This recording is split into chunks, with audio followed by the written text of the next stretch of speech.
ukubwa wa kile ambacho unachokifanya kwenye hii dunia na umbali wa pale kitakapofika na udhamana wa hicho kitu, lakini pia mafanikio ya hicho kitu yanategemea sana sana na msingi ambao umeweka. Mungu kabla hajaweka msingi wa ulimwengu, kwanza alichinja mwanaye.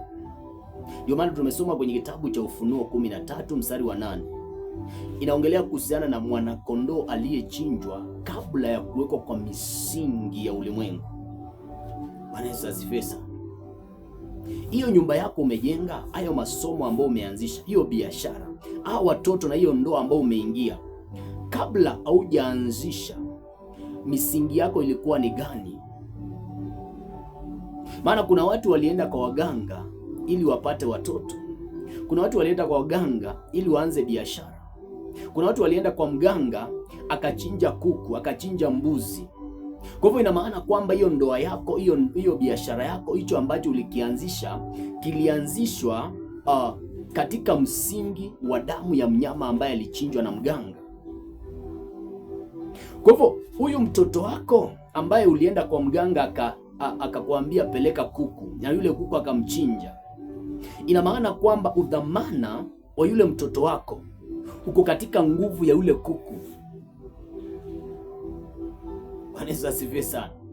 Na ndio maana utaona kwamba kuna watu ambao leo hii maisha yao yamesabaratika, yako sawa kwa sababu ya foundation. Kitabu cha Zaburi 11:3 inasema, kama misingi ikiharibika, mwenye haki wa Mungu atafanya nini? Kuna watu wameweka misingi yao ya mafanikio kwenye babu, ambaye yule babu alikuwa anaabudu mizimu. Ukamwendea babu akakutamkia maneno na alikuwa anaabudu mizimu. Sasa leo hii umeokoka, umepokea Yesu, ulikuwa na mafanikio, lakini unashangaa kwamba kila kitu kimeanza kuisha. Kinaisha kwa sababu ile misingi uliweka ya mafanikio yako ilikuwa ya babu yako. Sasa Mungu anataka akuwekee misingi mingine ambao ni misingi ya kwake.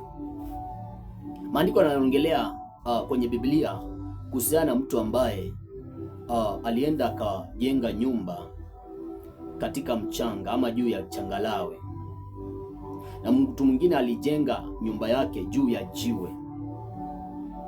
Maandiko yanasema ya kwamba ukafika wakati wa dhoruba, ukafika wakati wa zile nyumba kutikiswa.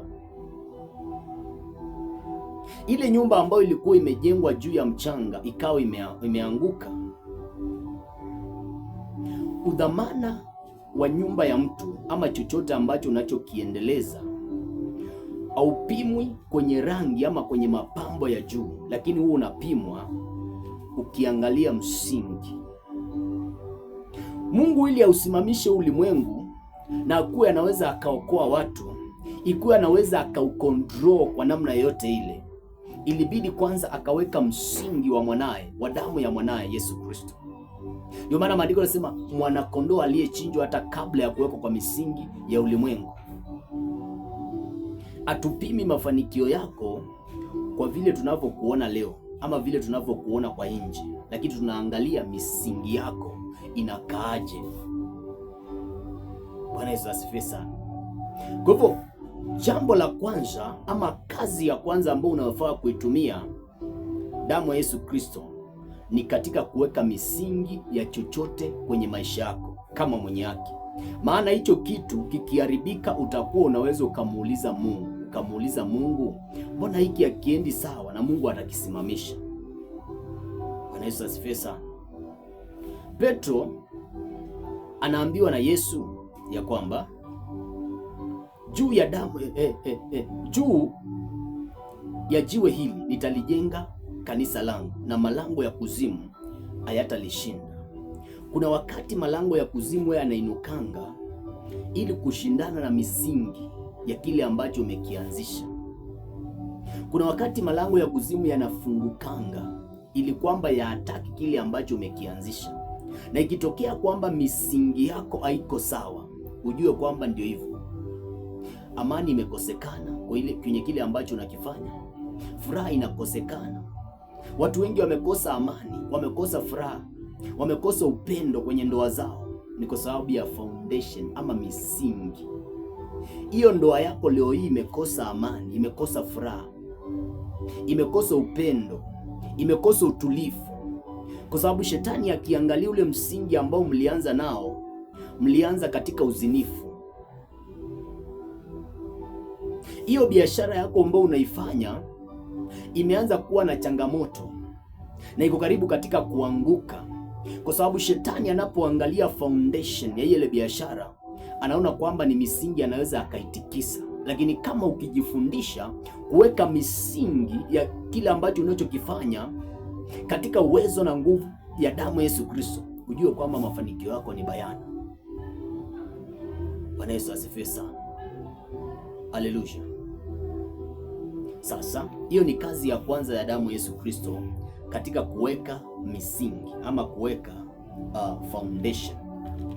Number 2, ama kazi nyingine ya damu Yesu Kristo ni kwamba damu Yesu Kristo huwa inatumika katika kufunika na kuchukua dhambi za ulimwengu.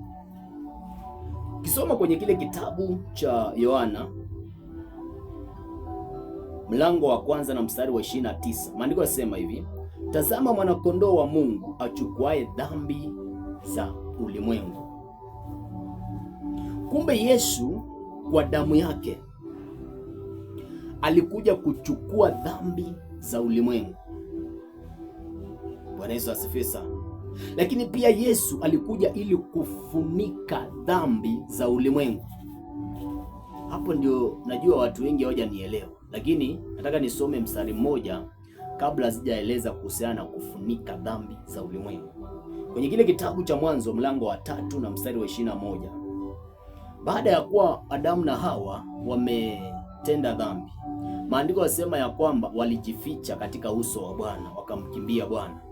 Na walipomkimbia Bwana, walienda wakatafuta matawi, wakajifunika aibu yao, ama wakajifunika uchi wao, kwa sababu walikuwa wamefunguliwa macho, wakajiona wakiwa uchi. Sasa Mungu anapokuja anaangalia, anaona kwamba wamejifunika na matawi, lakini Mungu kile ambacho alichokifanya, alichinja mwanakondoo, na yule mwanakondoo tunaamini kwamba alichinja mnyama ambaye yule mnyama tunaamini kwamba ni mwanakondoo, akawafunika. Bwana Yesu asifiwe sana. Yaani hapa Mungu hajaondoa dhambi zao, lakini alizifunika, wakawa wanakaa na dhambi zao. Ndio maana utaona kwamba Adamu na Hawa hawakupaswa kufa, lakini wakaanza kufa. Kwa hivyo alifunika ile mauti ndani yao.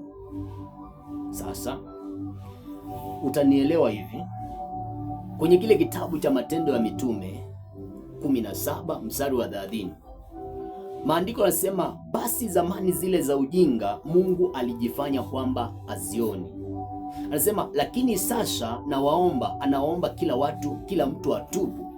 Kumbe nyakati za ujinga, nyakati zile ambazo hauna ufahamu wa kutosha, kile ambacho Mungu anafanya huwa anajifanya ni kana kwamba aoni dhambi zako. Kwa hivyo kile anachokifanyanga Mungu anajifunika dhambi yako. Anaifunika dhambi yako na vazi la neema, ambao lile vazi ni ngozi la mwanakondoo. Nielewa. Lakini sasa Mungu akifanya hivyo huwa anakutumia mtu ambaye yule mtu ako na uelewa na ako na hekima. Yule mtu akija akufundishe ukaelewa. Baada ya kuwa umeelewa, unapaswa sasa utubie dhambi zako, uachane na zile dhambi ambazo ulikuwa unazifanya.